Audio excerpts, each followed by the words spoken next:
Takes 1 minute, Prabhuji. Yeah, sure, Mataji. I can share in the screen. Hare Krishna Prabhavati Sachi Mataji. Then Pranam Al-Srila Prabhupada. Hare Krishna, Prabhuji. Pranams. All Guru Srila Prabhupada. Hare Krishna. Hare Krishna, Prabhavati Sachi Mataji, how are you? Dandvat Pranam, please accept my humble obeisances. Hare Krishna, Mataji. Hare Krishna. Pranams. Yeah, I'm good, Mataji. Thank you. Nice to see you. Nice to hear your voice.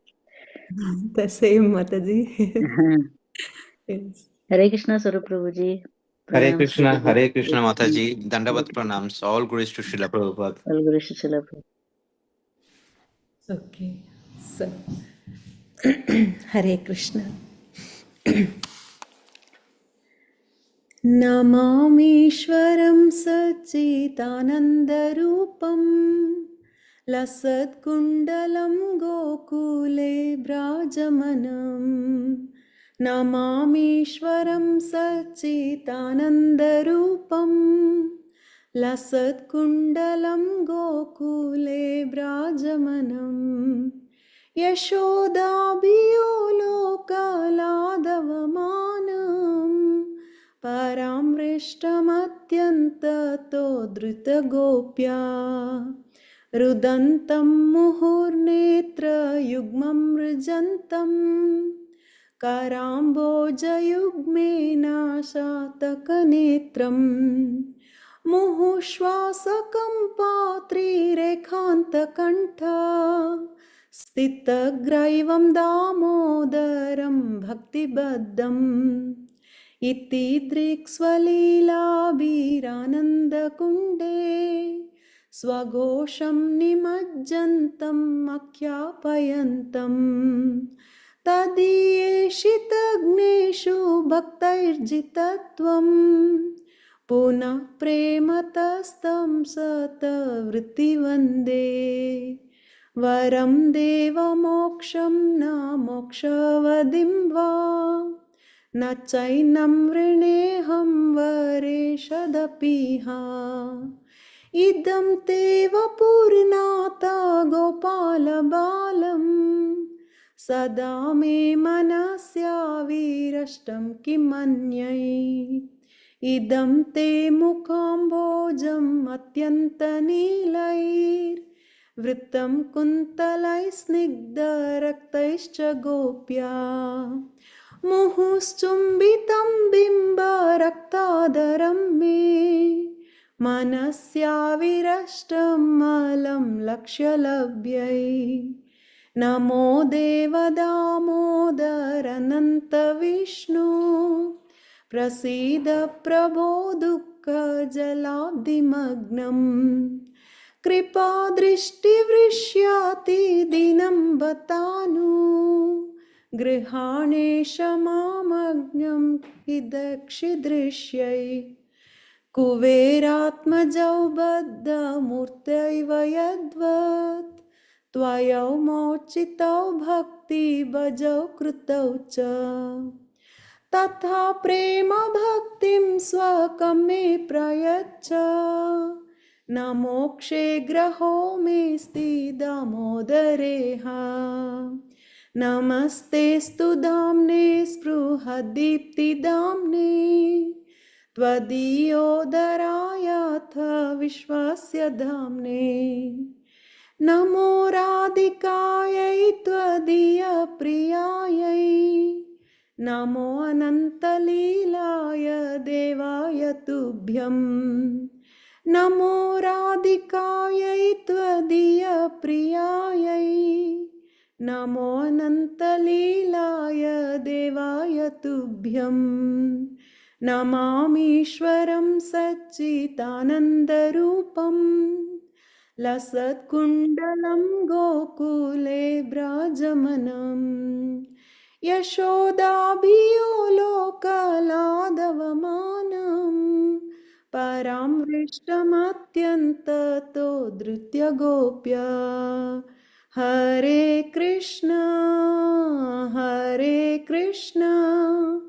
Krishna Krishna Hare Hare Hare Rama, Hare Rama, Rama Rama, Hare Hare, Hare Krishna, Hare Krishna, Krishna Krishna, Hare Hare, Hare Rama, Hare Rama, Rama Rama, Hare Hare, Hare Krishna, Hare Krishna, Krishna Krishna, Hare Hare, Hare Rama, Hare Rama, Rama Rama, Hare Hare.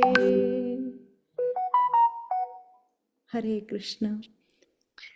Hare Jai Prabhuji, can you please tell Jai Damodara, whatever? Jaya Radha Damodara Radha Damodara Radha Damodara Shri Radhe Jaya Yashoda Damodara Yashoda Sudha Damodara Damodara Yashoda Jasoda Damodara Damodara Shri Shri Radhe. Radhe.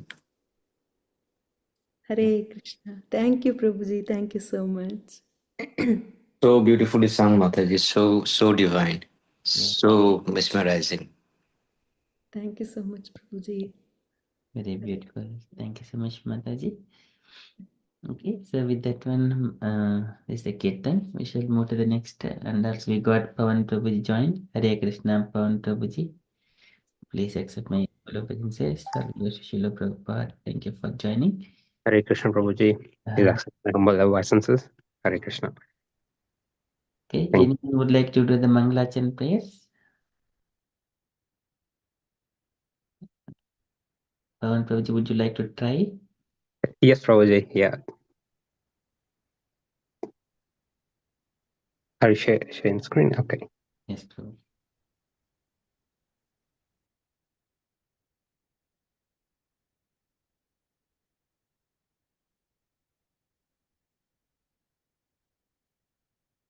You want someone to help you? Then let us know, Prabhuji.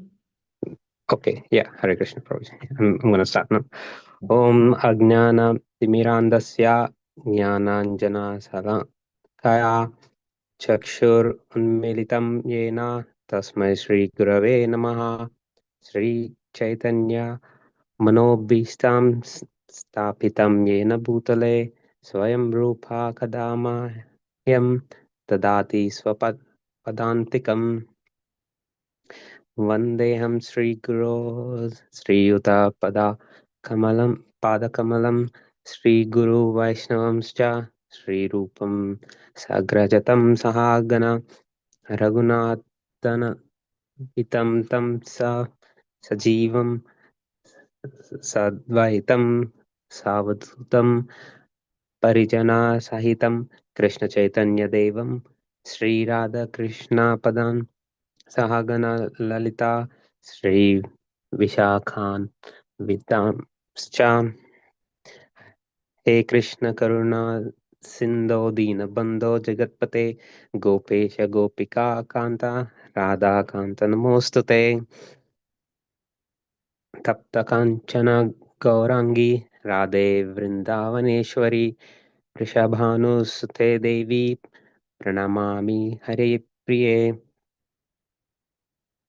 वाञ्छाकल्पतरुभ्यश्च कृपा सिन्धुभ्य एव च पतितानां पावनेभ्यो वैष्णवेभ्यो नमो नमः नमो विष्णुपादाय कृष्णप्रेष्ठाय भूतले श्रीमते भक्तिवेदान्त स्वामिनिति नामिने नमस्ते सरस्वते देवे गौरवाणी प्रचारिणे निर्विशेषा शून्यवादी पाश्चात्य देशतारिणे श्री कृष्ण चैतन्य प्रभु नित्यानंदा श्री अद्वैता गदाधर श्रीवासादि गौरभक्तवृंदा हरे Krishna Krishna Krishna Hare Hare Hare Ram Ram Ram Hare Hare Hare Krishna Krishna Krishna Hare Hare Hare Ram Ram Ram Hare Hare Hare Krishna Krishna Krishna Hare Hare Hare Ram Ram Ram Hare Hare Hare Krishna. Very Hare beautiful. Krishna. Very nicely sung. Thank you so much. Okay, that is Mangalachan prayers. And also we shall also do the Premadvani prayers. Swarup Prabhuji, would you like to lead Premadvani prayers, Prabhuji?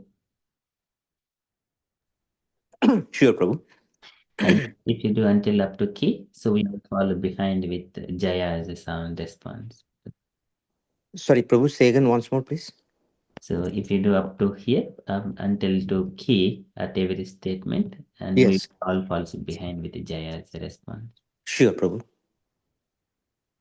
Jaya Nitya Leela Pavishta Om Vishnupada Paramangsha Parivracharya Ashtatara Sata Sri Srimad His Divine Grace Srila A.C. Bhaktivedanta Swami Maharaj Prabhupada Ki Jai.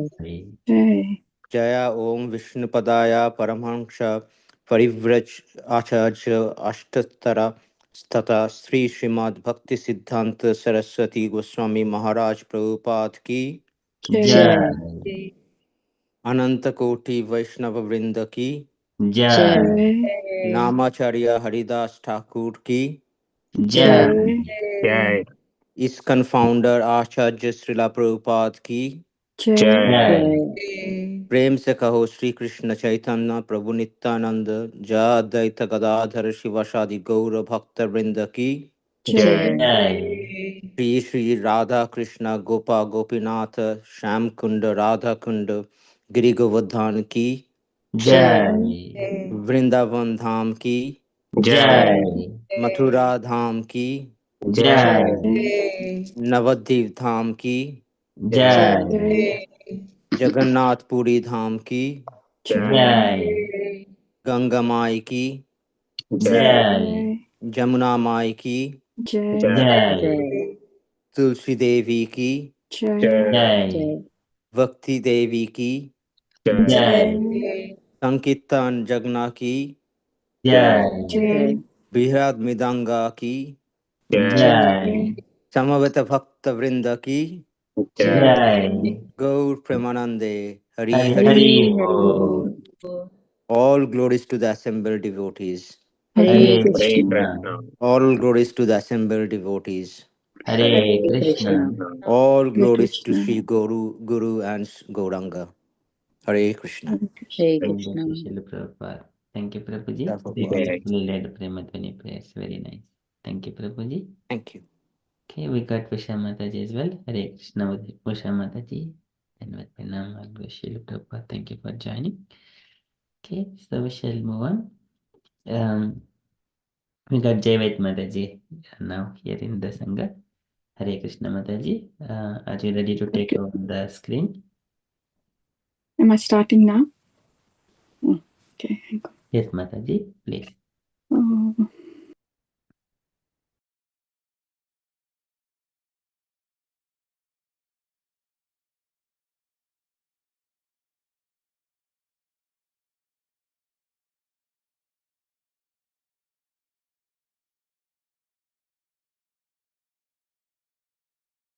Hare Krishna, you're on mute. I was going to say, Hare Krishna, dear devotees. Thank you for allowing me to speak today. I really need your blessings so badly today. As we all know, Dhruva Maharaj's pastime is just so deep, so wonderful, so much to learn. And I don't think I'll be able to do justice, but I'm hoping that Prabhuji will be there, and Prabhuji, you fill all the missing gaps, because there will be quite a few. I'm not very good with tech, but I will try my best.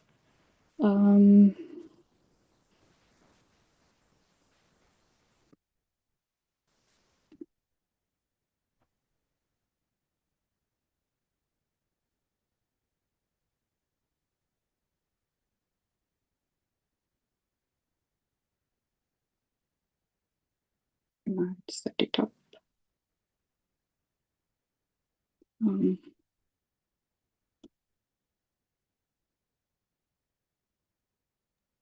Hare Krishna. Indulekha Mataji, thank you for kindly joining. Dandavad Pranam. Hare Krishna, Prabhuji. Hare Krishna, dear devotees. Please can I accept my humble obeisances. Hare Krishna, Jay Vaid, Mataji. Hare Krishna.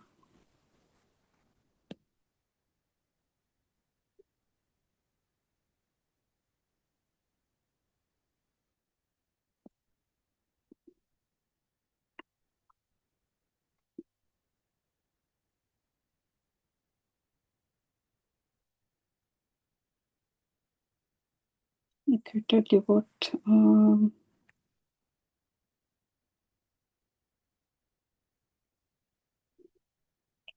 Can you see this?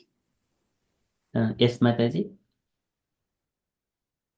Okay, I'm not sure how this will work, but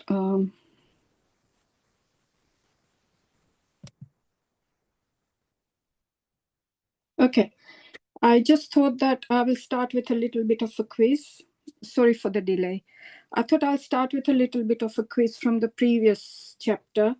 And I thought that, just so that we can have a little bit of a recap. And that will bring us nicely to this chapter, chapter 9. So today I'm going to talk about the second chapter of Dhruva Maharaj, where he returns home. But prior to that, I thought we'll just do a recap. If anyone can remember, it would be good.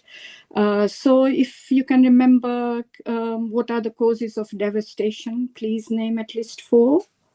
So if you remember, in the beginning of chapter 8, there was a mention of all the causes of devastation that Brahma created. If anyone can name anything at all, any few out of quite a few that were listed. There were lots of causes of devastation.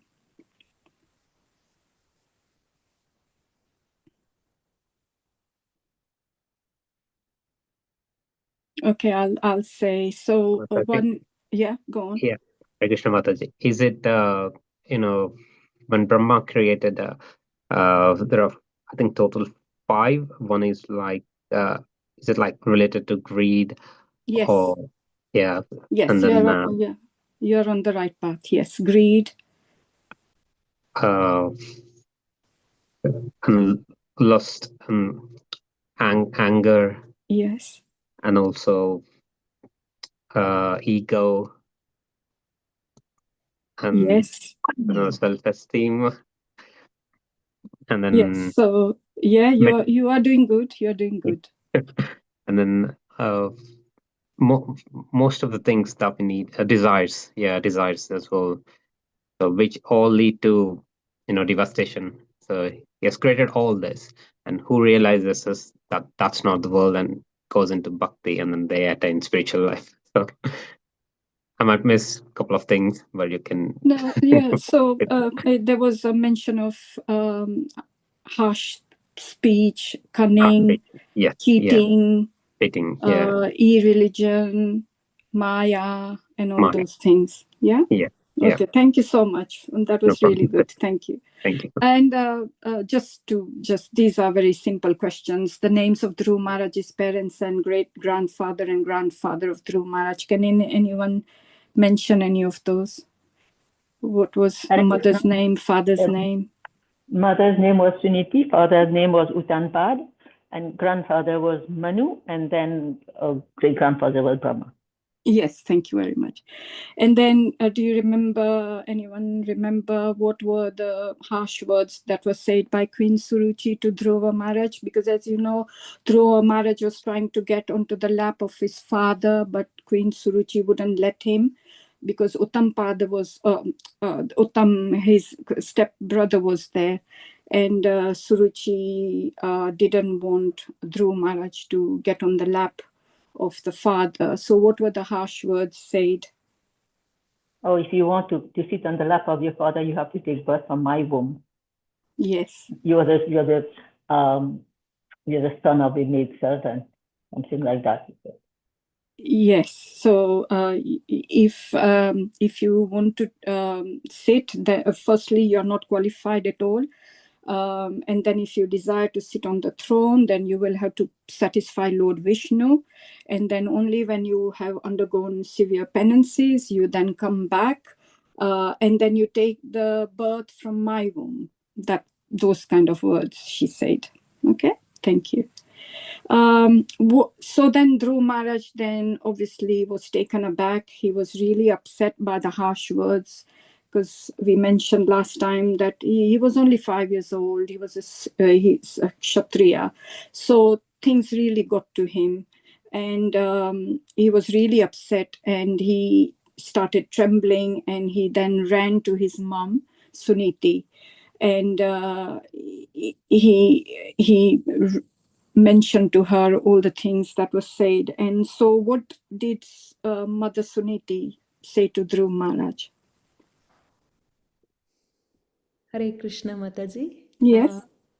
So Suniti Mata told Dhruva Maharaj that I cannot help in this regard, but you need to ask. Vishnu is the only person who can help you. So you have to ask him, and you have to do you have to do austerities and ask his benediction. I can only give you advice, but I cannot help you. Is that what she said? Yes, absolutely right, Mataji, absolutely right. So she also said that, we cannot we cannot hurt other people. If they've hurt us, we shouldn't be like them. And the reason we are hurt is because we must have done something in the past to them. So don't be envious, and don't wish ill of other people. So those were the additional things she said.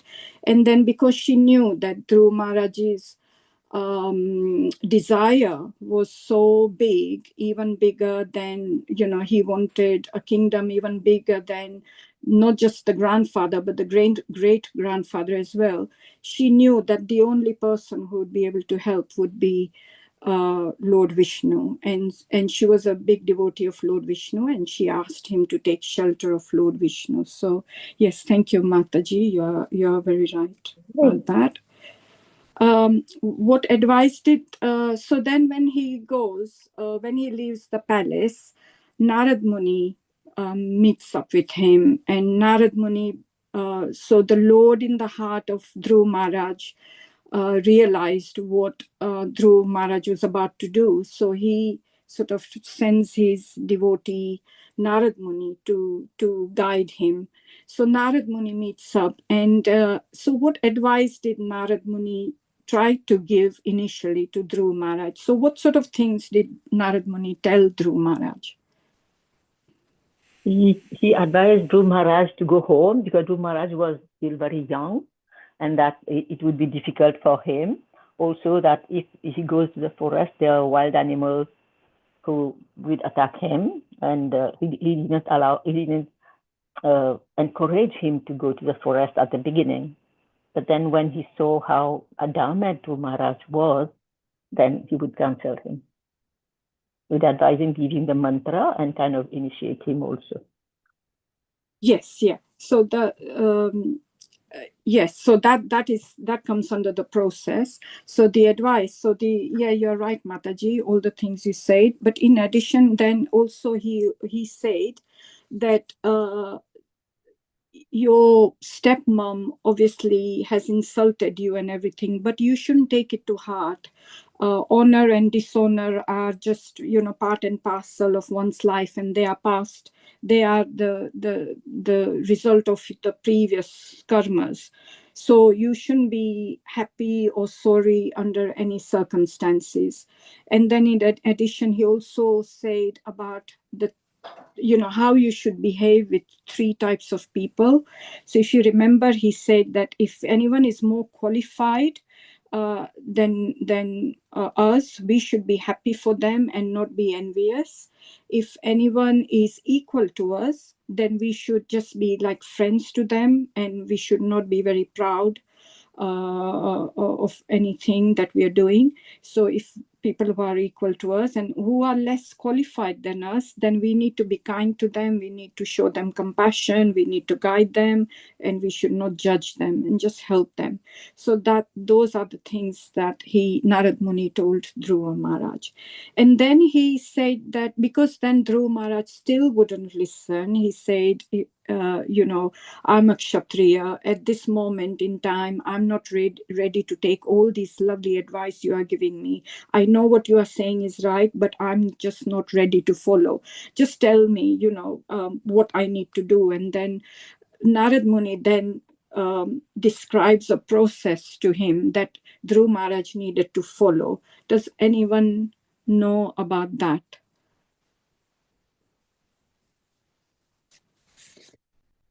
He advised Dhruva Maharaj to go to the forest in Vrindavan, and then he explained the process, like how he should be taking bath, how he should be meditating. He gave the mantra Om Namo Bhagavate Vasudevaya, and how Dhruva Maharaj should fast. That also is there, but it is very, very detailed. So please, you go ahead and give other people the opportunity to give answers also. Anybody else want to try, or shall I'll just say yes. So yes, Mataji, you're absolutely right. So go to Madhuvan forest in Vrindavan, take bath 3 times daily, practice Ashtanga yoga, and then chant the mantra Om Namo Bhagavate Vasudevaya. And then he also said that make the deity, so whatever you can find from the forest, make a deity form of the Lord, and offer prasadam.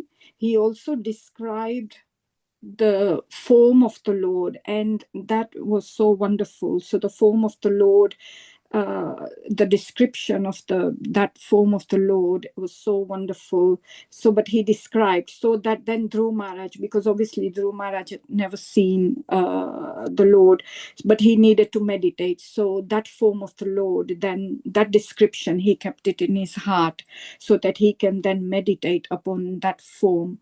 And meditate upon the pastimes of different incarnations. So that is the process that Narad Muni guided him to. So then Dhruva Maharaj was very determined. He just went straight headed on into the forest, set everything up, and started his penances. So does anyone remember what sort of things he did starting from the first month?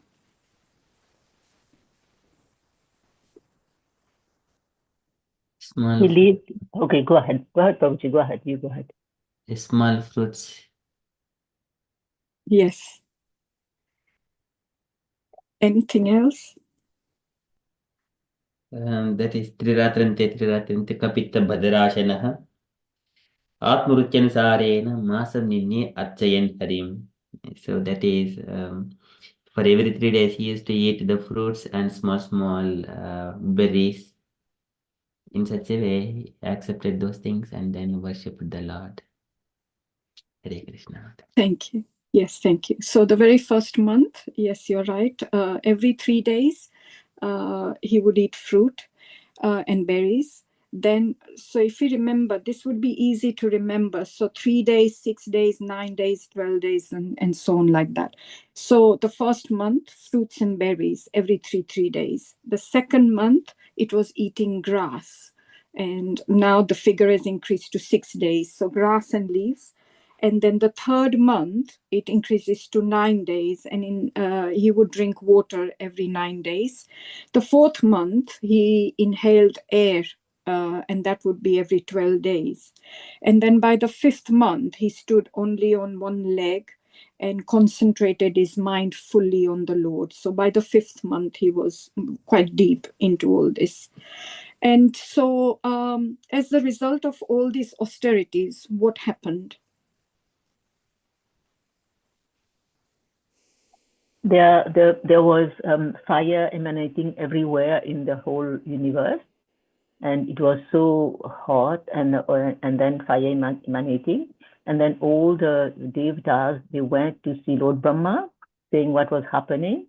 I'm sure there are other things also, but what I recollect is what I've read is, and then Lord Brahma, they went to Narayan and they prayed that because of this young boy Tapasya, the whole world is going to be burned down. So then Lord Vishnu had to come in front of Dhruva Maharaj. Yes, Mataji. Though I wasn't sure of the fire, all I know was that somehow the breathing process got stopped. It got obstructed. So Yeah, they were suffocating. People were suffocating. Yes, people were suffocating. Also. Yes, they got all choked up, and so even all, not just the living entities, all the demigods as well. So then the demigods, what do? They went to see Lord Brahma, and then Lord Yes. Brahma took them to Narayan. Yes, and then they prayed and asked the Lord to help them.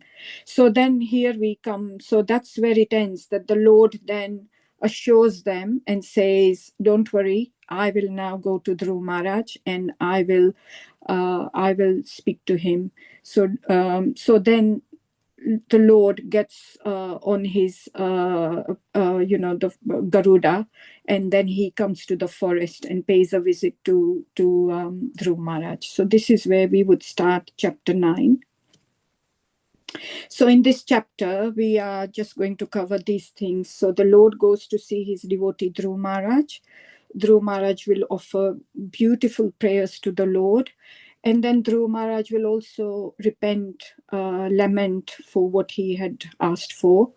Lord fulfills the desires of Dhruva Maharaj. And then finally Maharaj returns home and there is his reception. And then he gets enthroned towards the end. So the Lord appears before Dhruva Maharaj. So as Dhruva Maharaj was constantly meditating on the form of the Lord within his heart, he got really deep into this. And then because the Lord had then promised the demigods that he will come and see how he can relieve everyone from this choking obstruction of the air and everything. The Lord, the form of the Lord that Dhruva Maharaj was meditating in his heart, that form, the Lord disappeared from his heart. So why did the Lord disappear from the heart? It's just that my understanding, and of course at the end of the talk, I will look at Prabhuji as well, because he knows his subject inside out, not just of this, the whole Bhagavatam. So it would be so good to get his feedback. But my understanding is that the Lord was so pleased with his devotion that he wanted to give him the personal darshan. Not just while he was meditating, he wanted to come personally and give him the darshan. And Lord wanted to show that the Lord is not just within the heart, but for certain devotees, he can also come personally outside as well. So the Lord disappeared from his heart, but Dhruva Maharaj then thought, oh, where has the Lord gone? He still had his eyes closed, and he was thinking, oh, the Lord has disappeared. And he felt a little bit perturbed by this. And he thought, oh, what's happened? And then he opened his eyes because he was trying to look for the Lord. And lo and behold, the Lord was exactly opposite him, standing before him. So then Dhruva Maharaj offers him his obeisances. And I just wanted to, I think it would be very difficult to probably, but I'll try. I just wanted to share a couple of verses from Bhagavad Gita. This verse, 11.54, where it says, my dear Arjun, only by undivided devotional service can I be understood as I am standing before you, and can thus be seen directly. Only in this way you can enter into mysteries of my understanding. So here it's saying that where one does devotional service without any mixture, without any other speculative knowledge or any other fruitive activities, then we would be able to understand the Lord better, and then he will only come. So that is one thing. And then the other one was the second one, which is similar as well. For one who always remembers me without deviation, I'm easy to obtain, O son of Prabha, because of his constant engagement in devotional service. So this is Bhagavad Gita 8.14. So again, very similar, where he's saying that, you know, anyone who has unflinching faith in the Supreme Lord, and who is also directed by the spiritual master, for them I will come to them and I will empower them. So so that's what he does to Dhruva Maharaj. Now I have to find.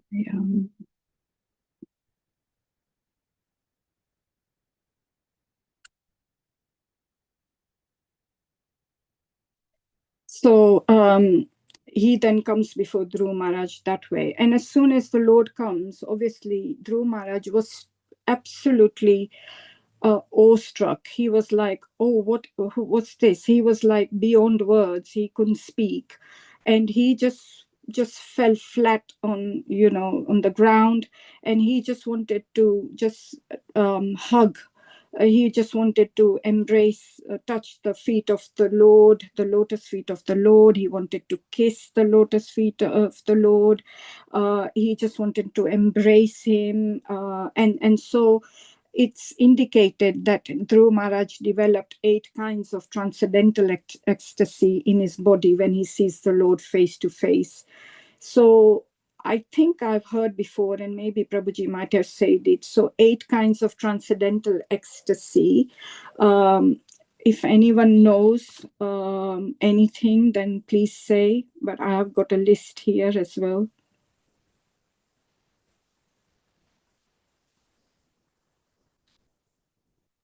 Hare Krishna. Then just I will say one or two, Mataji. Hair standing, and then shivering, and faltering. Yes.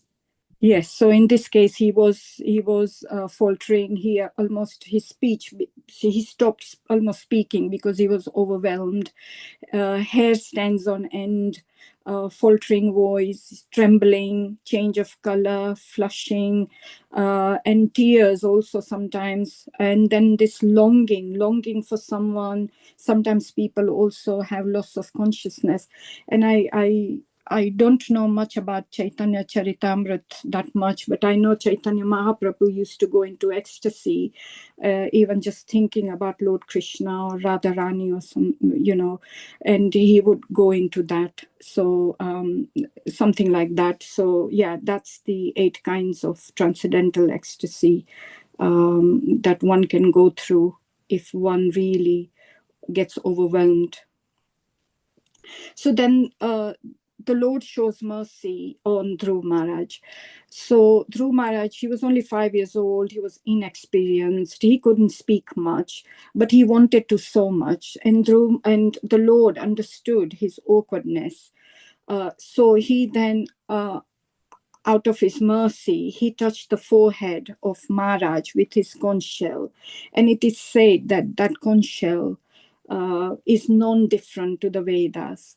That same conch shell which he blew in the Kurukshetra war, Panchajanya. So he just showed mercy to Dhruva Maharaj and just put it on his forehead. So then Dhruva Maharaj got transcendently inspired, and he started offering beautiful prayers to the Lord. So the prayers are actually quite a few. It's all the way from verse 6 to, I think, 17, if I'm not mistaken. So I've just taken a few of them. So the first one here is verse 6. Dhruva Maharaj said that, my dear Lord, you are all-powerful.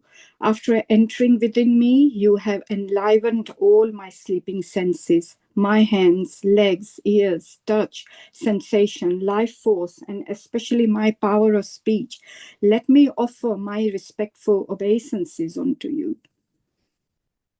So these prayers are really deep.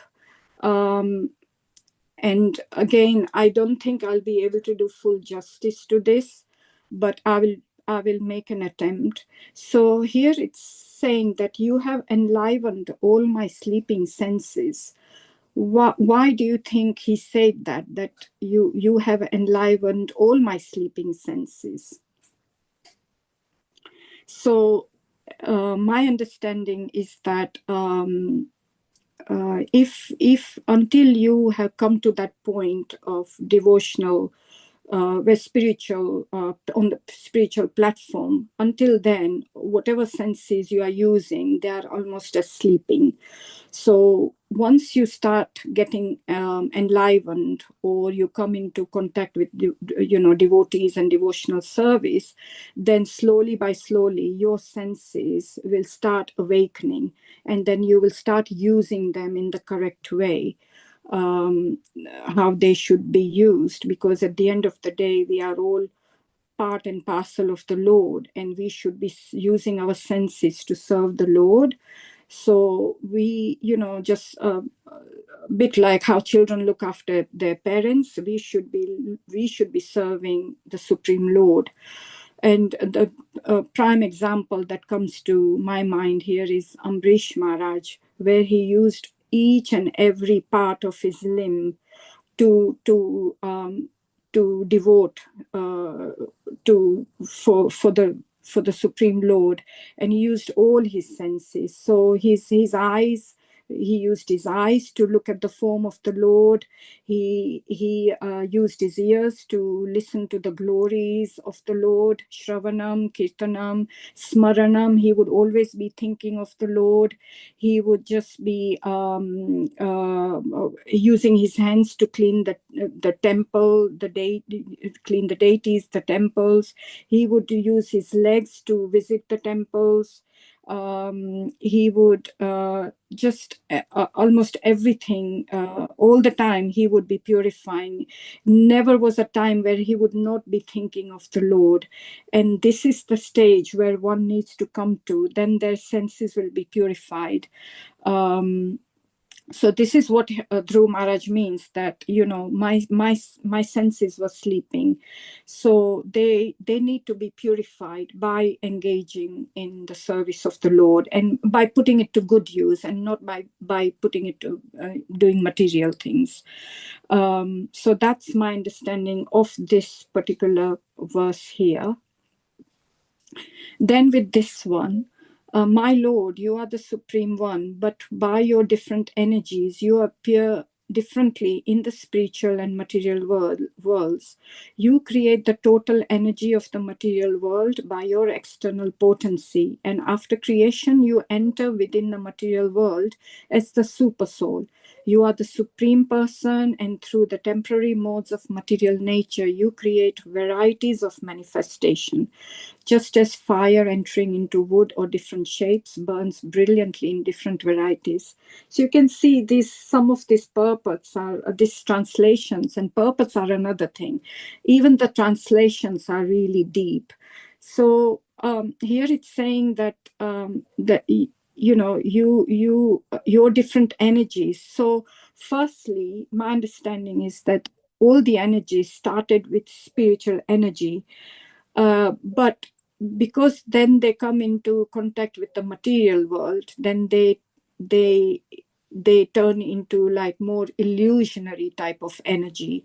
But the Lord's energy is spiritual throughout, but it's just that in the material world, then we come into contact with illusion, Maya. So then that energy is that. But he's saying that you created everything. You are the super soul who resides in the heart, and you are the creator. You are the maintainer. You maintain, and you without you, there is basically no creation. You empowered Lord Brahma as well. And because you empowered him, that he created the secondary creation. So that's my understanding of this. That unless we come into contact with the spiritual energy, then we will always end up in the material, will always be in the material platform, and will keep on satisfying our senses in the material world. But we need to come out of this, and so we need to use all our bodily limbs in the service of the Lord's, and so we can start getting into the spiritual energy. Then the other verse is all about, the verse 8 is, "O my master, Lord Brahma is fully surrendered unto you. In the beginning you gave him knowledge, and thus he could see and understand the entire universe. Just as a person awakens from sleep and visualizes his immediate duties, you are the only shelter of all persons who desire liberation, and you are the friend of all distressed. How, therefore, can a learned person who has perfect knowledge ever forget you?" So here also he was saying that, because of the mercy that you showed on Lord Brahma, that he was able to do what he did, or even the four Kumaras and the whole everybody could see the entire universe by the mercy of you, Lord. So one thing that's written in the purport is that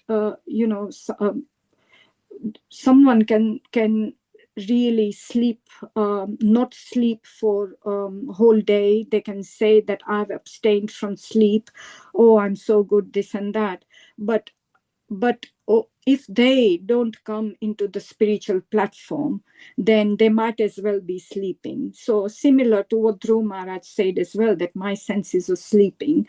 Same here. This analogy is used here as well, that, if you are awake all day thinking, oh yes, I'm awake and I'm doing things, but if you're not using your senses in the right way, then you might as well be sleeping. And then the friends of the distress, that people keep on taking birth in this material world, life after life they are coming back into this material world, but eventually, once with the real point of knowledge, then they become wise and they surrender to the Lord, and the Lord then becomes a friend of everyone who is distressed.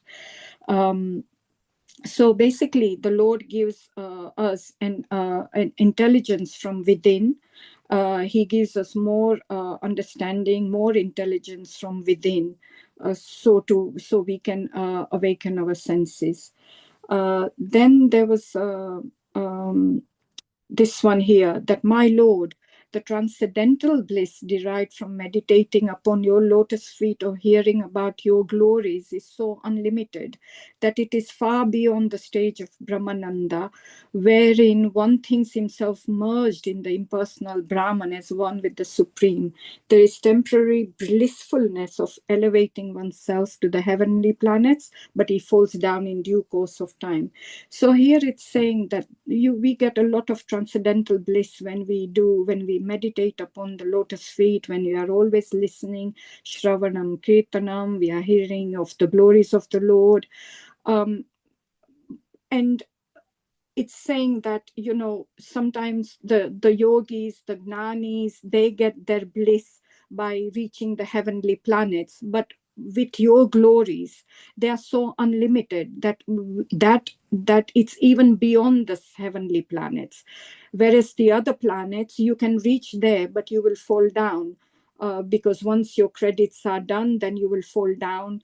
And the analogy used there is that maybe a spaceship or a rocket can go to the moon or to a planet, but when they are out of the petrol or something, then they're bound to come down again. Whereas with the Lord's abode, with all the transcendental bliss, with the glories, with all the devotion with the Lord's abode, it would be permanent there. It won't be temporary if one goes to a heavenly planet. So there is a comparison there as well about heavenly planets and the abode of the Lord. Verse 11, Dhruva Maharaj continued. So as you can see, Dhruva Maharaj is now really churning up quite a few of wonderful prayers, because now he's got enlightened so much. Oh, unlimited Lord. So now he realizes that the Lord is unlimited. Kindly bless me so that I may associate with great devotees who engage in your transcendental loving service constantly, as the waves of a river constantly flow. Such transcendental devotees are completely situated in an uncontaminated state of life.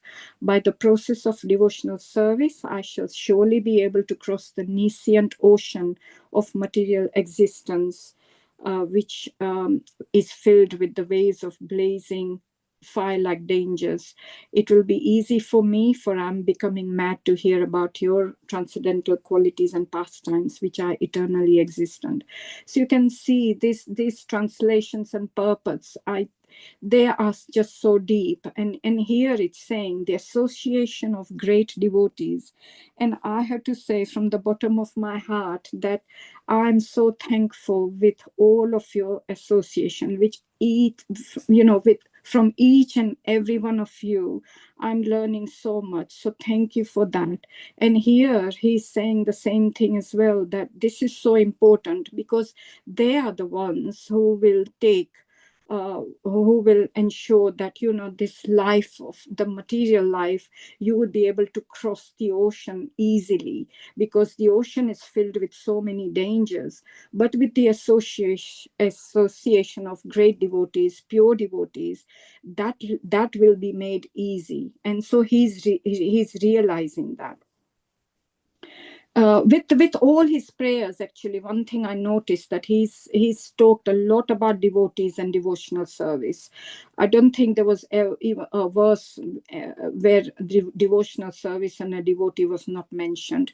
So the whole for the whole prayers, I thought, was heavily focused on devotional service.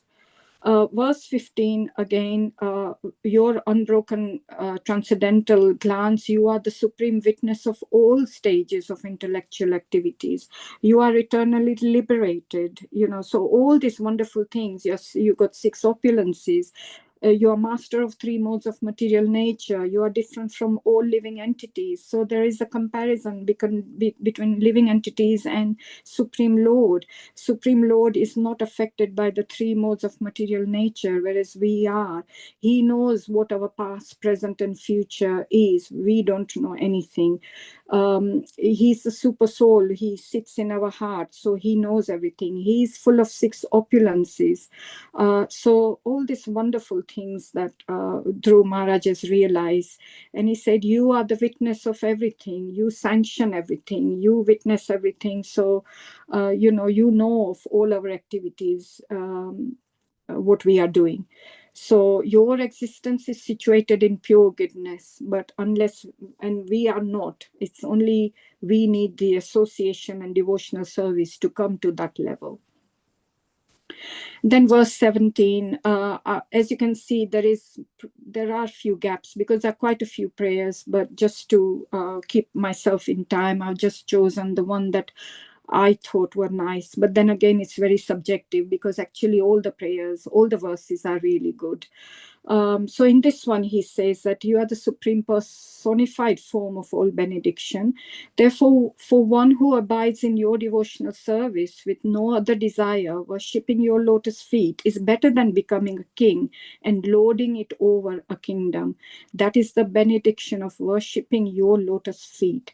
To ignorant devotees like me, you are the causelessly merciful maintainer, just like a cow who takes care of the newly born calf by supplying milk and giving it protection from attack. So he's very thankful that the Lord has taken mercy on him, because he realizes that anyone who does the devotion service, which is uninterrupted and unmotivated, they only get face-to-face presence of the Lord. But Dhruva Maharaj didn't start with. He was very much motivated. He wanted motivation. He wanted material benefit. So why did the Lord still come face to face to him? So he realizes that he's got the mercy of the Lord. He's very ignorant. He mentions here that to ignorant devotees like me, you have come. You are the merciful maintainer, just like the cow takes care of the newly born calf, and that's what you've done to me. Again, the devotional service is mentioned here as well, that unless one worships your lotus feet, then we would all be still loading it over all the time. We will think we are the God and we are the king and everything. So he wants, obviously he's mentioning about devotional service with no other desire, and that ahoitiki apratihata. So that's the word that came to my mind as well with that one. Uninterrupted and unmotivated. So then Dhruva Maharaj also was lamenting as well that firstly he knows that to get Supreme Personality of Godhead directly is not easy, but he was very fortunate that the Lord came to him. And so because the Lord came to him, he thought that, oh, good, that, as soon as I met the Lord would take me to his abode immediately without waiting. But that didn't happen. The Lord, he knows that the Lord can cut the chain of repetitive birth and death cycle, but instead he knew that he had prayed for perishable things. He was under the spell of material energy, the illusionary energy. He wanted material name, fame, prosperity, even greater than his great-grandfather. And it's mentioned in there that he actually wanted a few particles of broken glass. And now here, the broken glass actually doesn't mean broken glass as such, but it means that because the glass is like,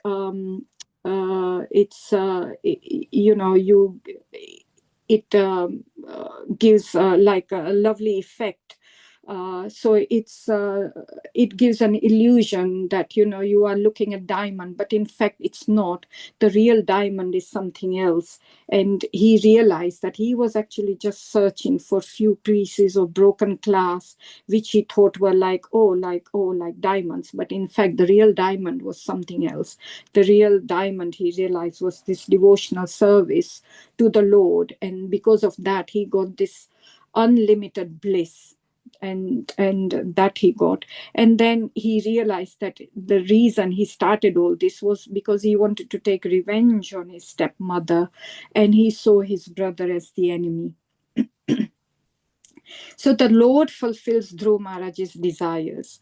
So the Lord says that your desires are very ambitious and very difficult to fulfill, but I shall do so. Sorry. He awards the pole star Dhruva Loka, the center of all the stars and the solar system, and says, this planet will continue to exist even after dissolution at the end of the millennium. And this is where all the stars and the solar systems, they sort of like, they rotate around this pole star. And then he says, you will rule the entire world for 36,000 years. In those time, those era, people used to live for 100,000 years. So it was no surprise when he said, you will rule the entire world for 36,000 years. You will never become old. Your brother Uttama will get killed, and stepmother will also die in a forest fire. So this one here, the purport says that the Lord always looks after his devotees. He has a special thing in his heart for his devotees, and Dhruva Maharaj was his special devotee, and he could see no wrong done to him. And because Uttama had, Uttama didn't. Uttama was also a child in a way, and he didn't know, knew no different. But in the end, he felt that Uttama will get killed, but the stepmom will die in a forest fire. So stepmom would go looking for Uttama, her son, and in the forest, there would be a fire and she will die. Now that word, forest fire, was also mentioned in chapter 8, where Suniti, when she heard Dhruva Maharaj was crying and Dhruva Maharaj could not be consolable at all, in her heart, she felt that she was burning as well like a forest fire. So that time, that feelings she went were like as if she was in a forest fire. And so the Lord here does the same thing to the stepmother, that, the stepmom will die in a forest fire. Then he also mentions that you will perform many sacrifices and charities, and at the time of death, you will remember me. I thought that was wonderful, that you will remember me, you will not forget me, and you will go to my planet and then never come back from there. So, and then here we know that generally the Lord does not award material opulences to a pure devotee, even though one desires it. So this is for the pure devotee. So if a pure devotee desires material opulence, not that they would, because they have come to that level, but by chance if they would, then the Lord would not give it. But in this case, Dhruva Maharaj, he did desire for material opulence, but that was because in the beginning he knew no different. It was only afterwards that he became empowered and enlightened. So Lord gives him mercy because of that. And then Dhruva Maharaj then finally does return back home in 6 months. So there is a joyful reunion with his family. So everybody, even his mom, so not only his mom, she even asks the stepmom to come with her on the same palanquin, and then they all go and visit Dhruva Maharaj. So there was a lovely reunion, and Uttama as well, and father.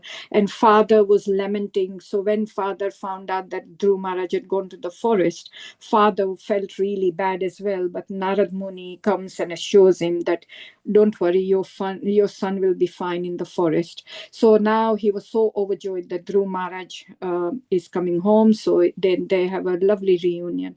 Then the whole city was decorated to welcome the young prince. It's a bit like, when Prince Ram comes, Lord Ram comes back to Ayodhya, how everyone decorated the city. There is a wonderful description of the whole city and how everything was decorated. The demigods also came in their aeroplanes to come and bestow their blessings.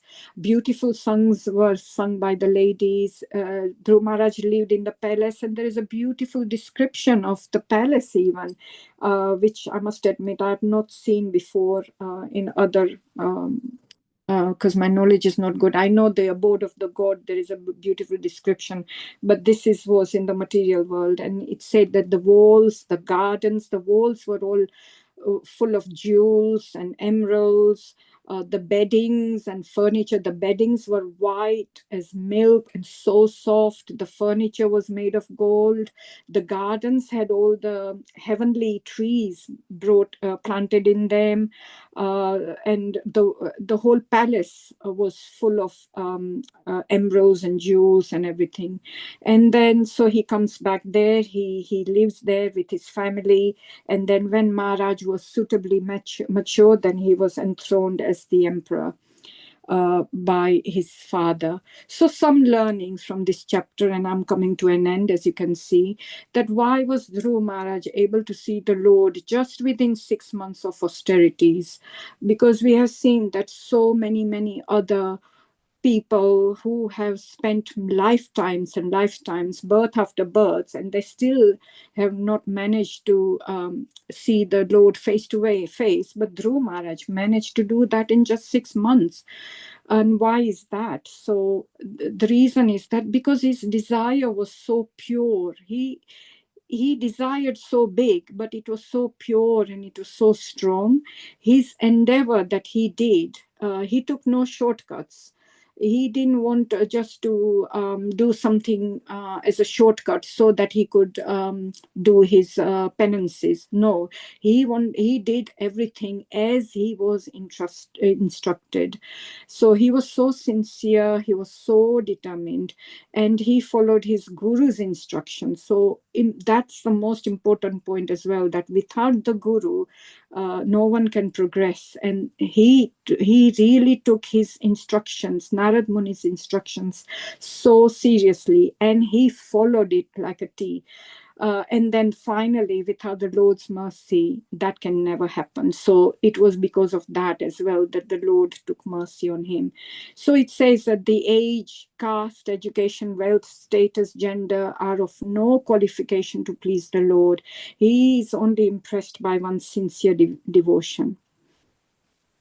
So that's my takeaway point from this whole I mean, there are many takeaway points, but yeah, that's my takeaway points from this. Thank you very much. Hare Krishna.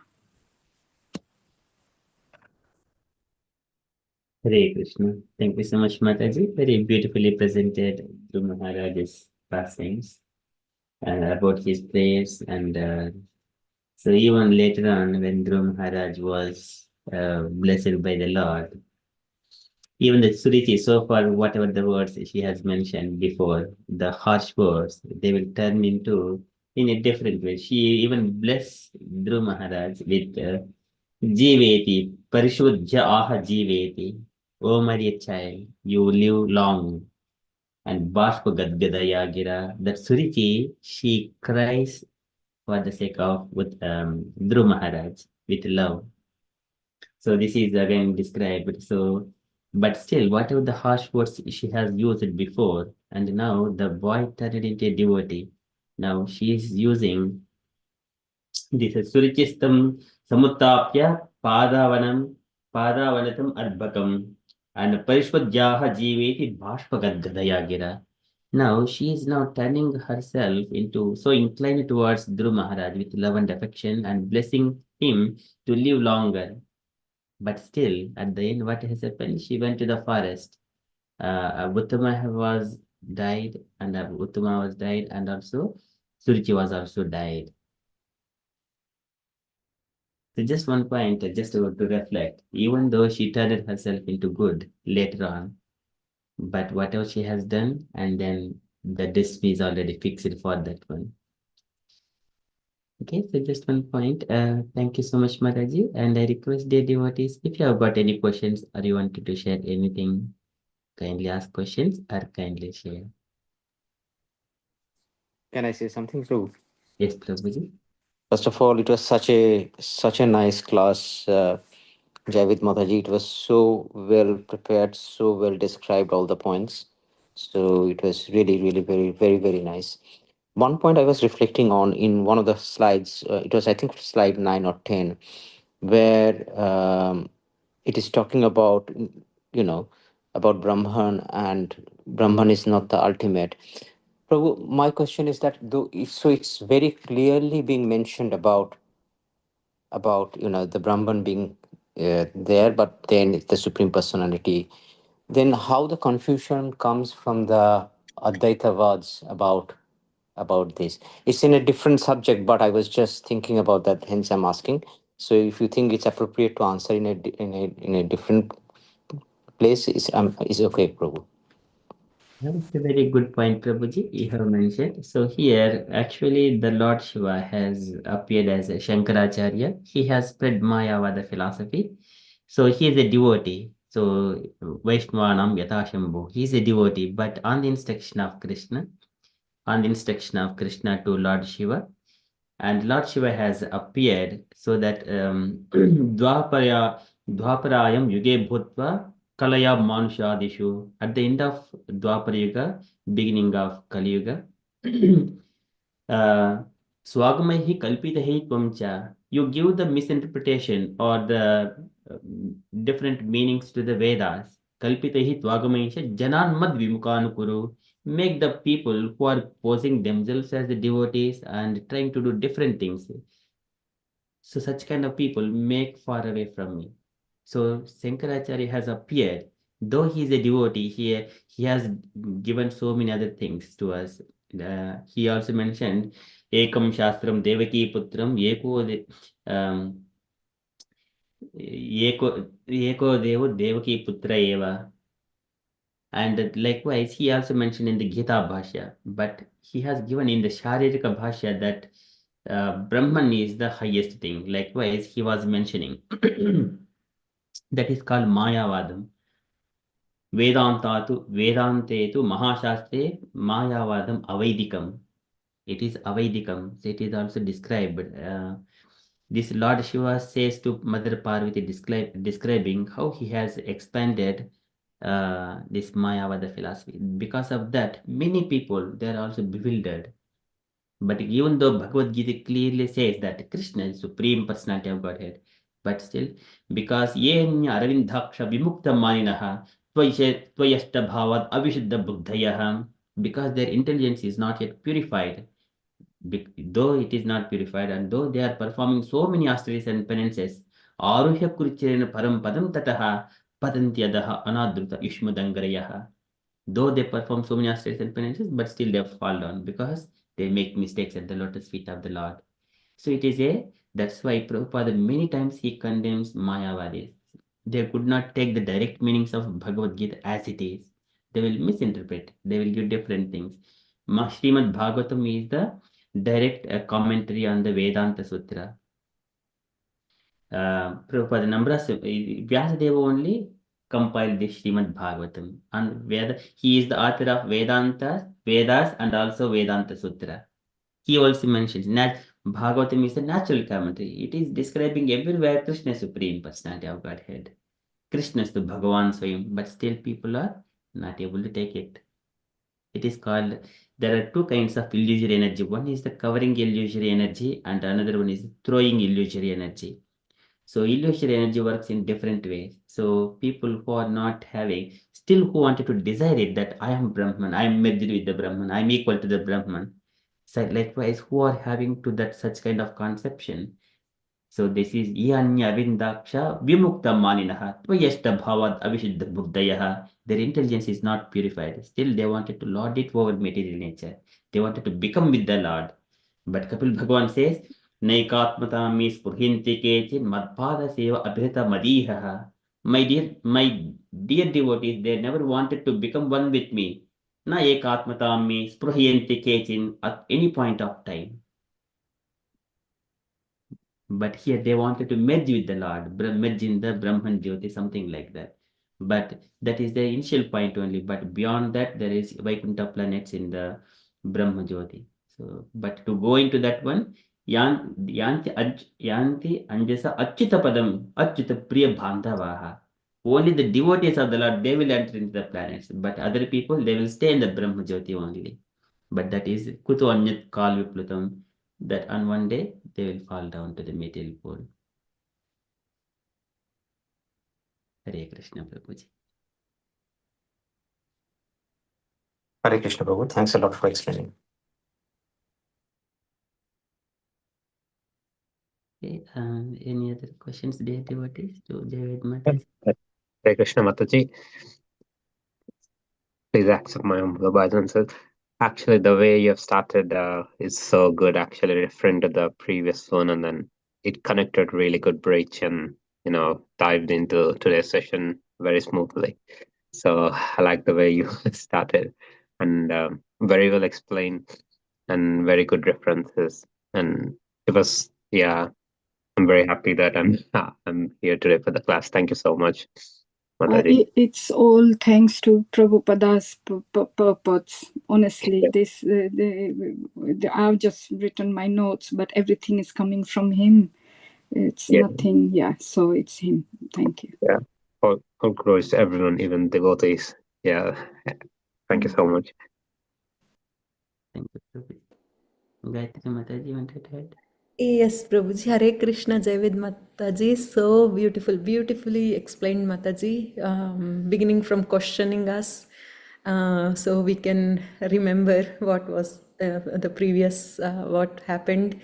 And it was so beautifully explained, each and everything. And the main thing today, what I learned from this session is that Suruchi Mata, actually, she was burnt in the forest fire, and the cause for that, because she hurt Dhruva Maharaj's feelings, and that hurt Sunidhi's feelings, Sunidhi Mata's feelings. So how it would have hurt her, like how it would have burnt her inside. So because of that, she has to go through that burning in the forest, which was really wonderful, Mataji. I never heard this before, and thank you for bringing that in this class session, and it was very wonderful, Mataji. Thank you so much. Hare Krishna. Very beautiful. Thank you, Mataji. Okay, any other comments? And so one point here, that's why, as Gayatri Mataji is mentioning, the devotees of the Lord, they will never ever counteract anyone. This one also, Semik Rishi, whenever Parikshit Maharaj was cursed by Shringi, later on, Shemik Rishi, he was just lamenting or just being upset.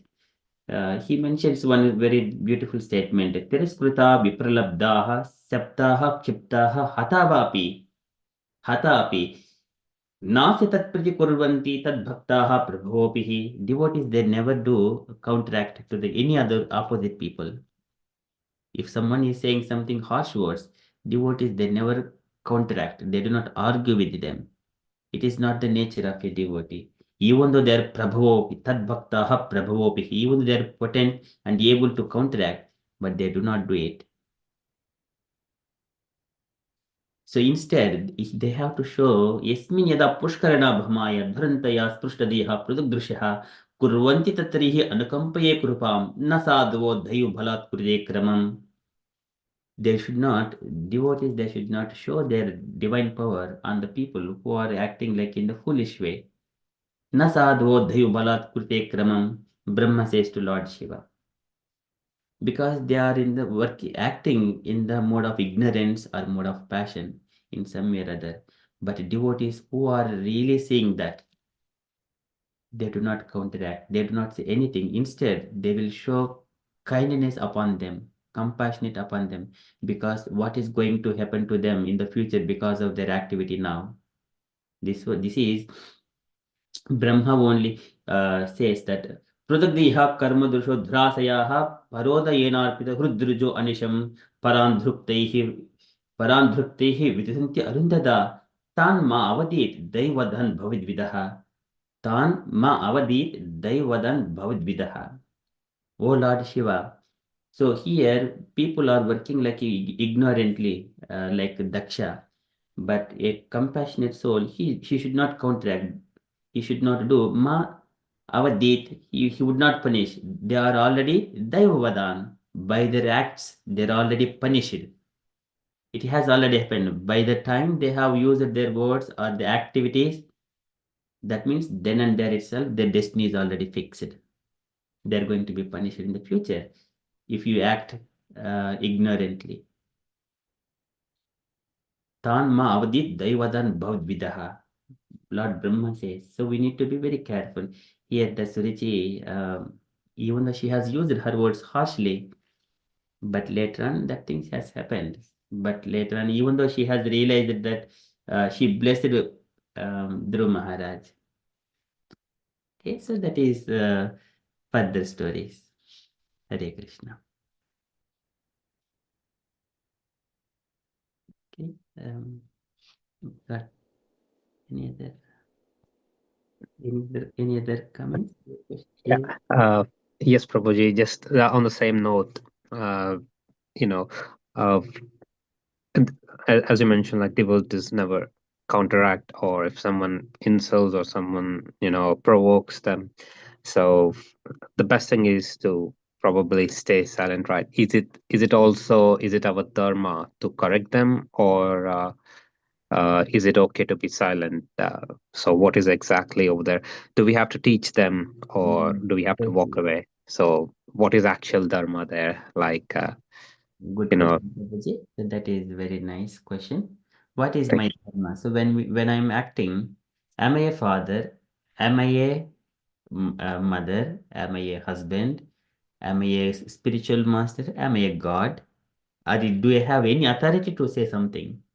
Then we can tell. If I am nothing to other people, then they do not take anything. Who are you? They will say immediately. But this is the, and if it is a friend, we will just give information, but we cannot argue and try to teach them, because it is working on the friendly level, equal level. That would not have much effect. So they need to approach the spiritual master, but they need to do by their personal endeavors.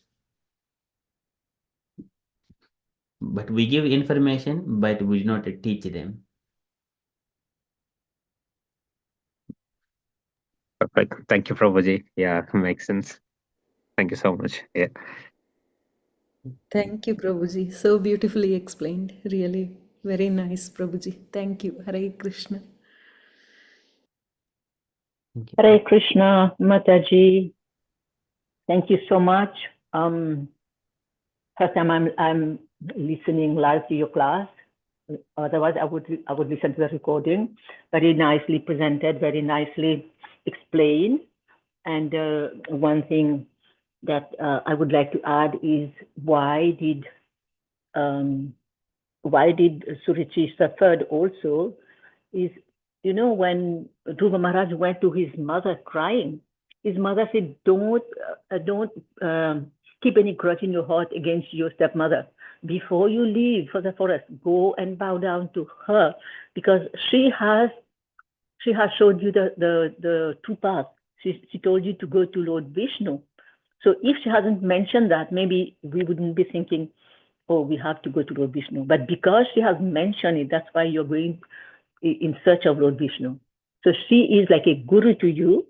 You go and pay your obeisances to her before you leave. Maybe that also changed her. But then once we commit a sin, it may, if we have like devotional activities, it may diminish, but it will not be eradicated.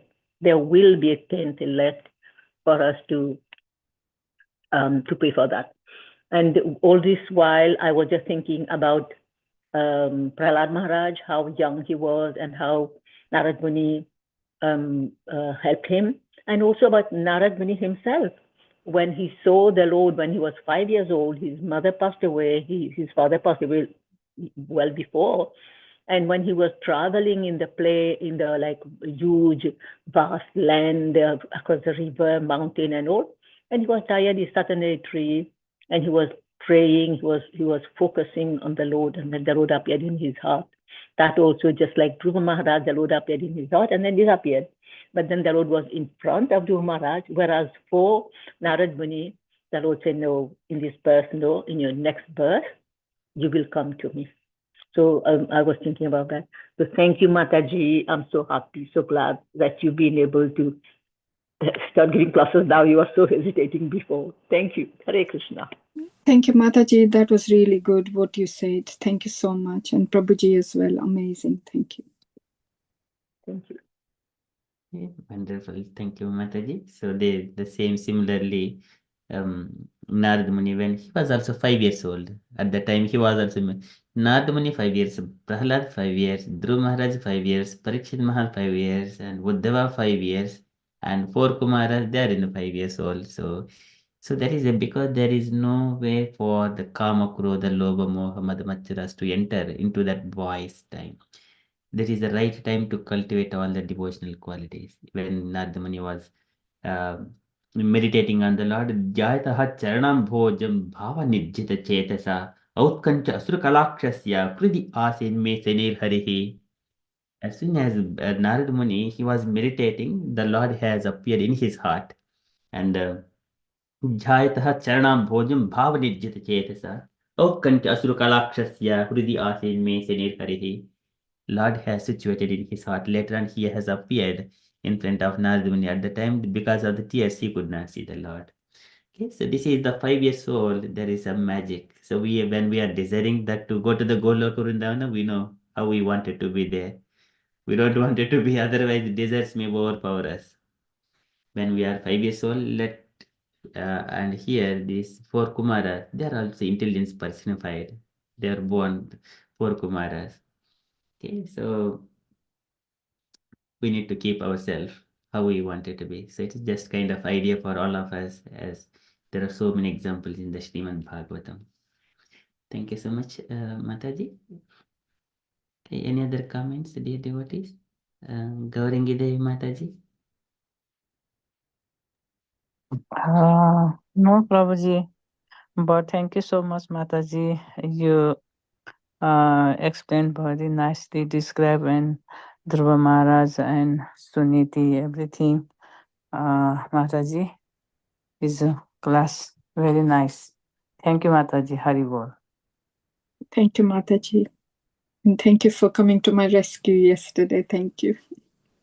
Thank you, Mataji. Very beautiful. Thank you so much, Mataji. Saurabh Prabhuji, wanted to add anything, Prabhuji?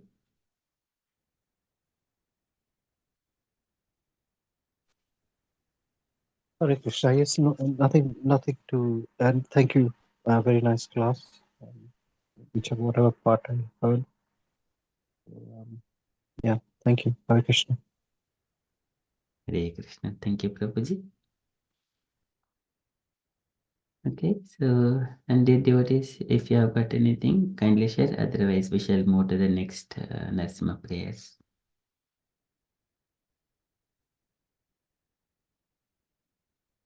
Okay, so we shall move.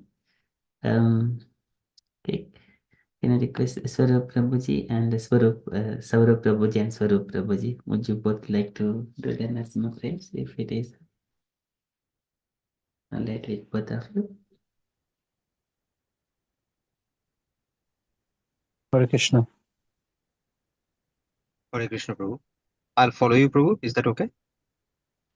No, you go ahead. I'll follow. It's okay. No, Prabhu, you go ahead today, please.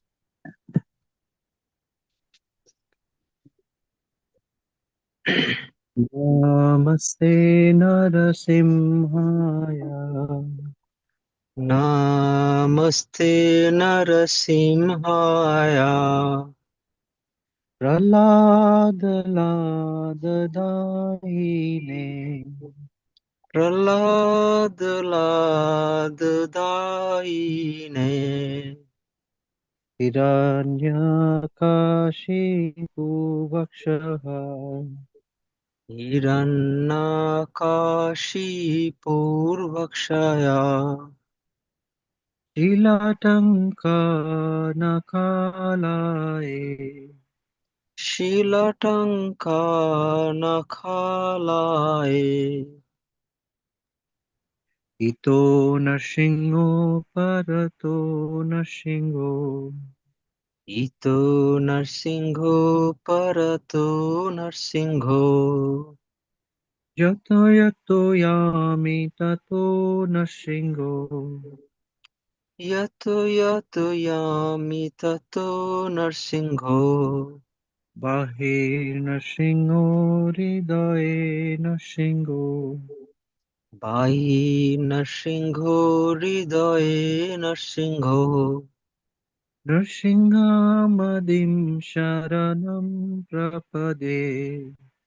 Narsingham Adim Sharanam Prapade. Tabakara Kamalavare Nakam Adbhuta Singam Dalita Hiranyakashipu Tanuvringa Keshavadrita Narahari Rupa Jai Jagadisha Hare Jai Jagadisha Hare Jai Jagadisha Hare. Tavakara Kamalavare Nakam Adbhuta Shringam Dalita Hiranyakashipu Tanubringam Keshavadrita Narahari Rupa Jai Jagadish Hare, Jai Jagadish Hare, Jai Jagadish Hare. Jaya Nrsingadev, Jaya Nrsingadev, Jaya Nrsingadev, Jaya Nrsingadev. Jaya Nrsingadev, Jaya Nrsingadev, Jaya Nrsingadev, Jaya Nrsingadev. Jaya Prahlad Maharaj, Jaya Prahlad Maharaj, Jaya Prahlad Maharaj, Jaya Prahlad Maharaj. Jaya Prahlad Maharaj, Jaya Prahlad Maharaj, Jaya Prahlad Maharaj, Jaya Prahlad Maharaj. Jaya Jaya Prabhupada, Prabhupada, Prabhupada, Jaya Jaya Prabhupada. Jaya Jaya Prabhupada, Prabhupada, Prabhupada, Jaya Jaya Prabhupada. Shri Nrsimhadev Bhagwan ki Jai. Jai. Prahlad Maharaj ki Jai. Bye. Like ki Haribo. Jai. Very beautiful, Saru Prabhuji, and Prabhuji. Very Hare nice. Krishna. Thank you so much. Okay, can we all unmute and do three Hari Bols to Jay Vaid Mataji for kindly presenting Dhruva Maharaj first time. Haribo. Haribo. Haribo. Haribo. All. Haribo. Thank you. Thank you so much. Hari Bol. Thank you so much, Thank you. Mataji. Thank you so Thank you much. so much, Mataji. Hare Hare Krishna. Krishna. Hare Krishna. The wonderful class. Okay, so we shall conclude our session for tonight. Yeah. And see you tomorrow morning for Japa session at 5:30 a.m. Manchakalpatarubhyascha kripa Vasundhave Bhaktivedanta Pavneshu Vaishnavendra Namo Namo Namaha. Koki Vaishnav Ki Jai. Prabhupada. Jai Jai. Jai. Haribo. Krishna. Hare